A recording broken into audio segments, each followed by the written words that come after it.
Well, this is pretty nice, Dr. Sharon, but what's with these ditches through here? That's sort of... You know, Mike, at first we were a little bit puzzled years ago about what these ditches were. Were they Civil War ditches or who knows what? But the bottom line is what we think happened here, we're pretty confident.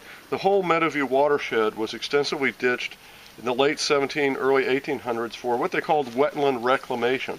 And back then what that meant was to reclaim wetlands to grow crops.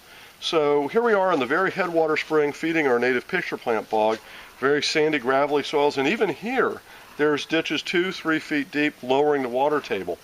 So these are legacy ditches from a former agricultural time. So what our plans are to eventually fill these ditches in or plug them, working with the Corps of Engineers to make sure we can do that, and restore the groundwater hydrology. And part of that process, Mike, as well, and our interns this summer just did an excellent job of doing the tree inventory over here.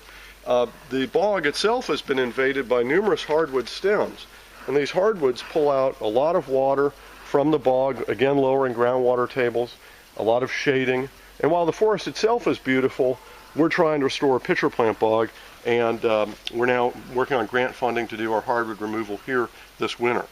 One thing I think I should point out to you, Mike, right over here, just on our trail here where we've bush hogged, and you can already see an early phase of what would happen in restoration.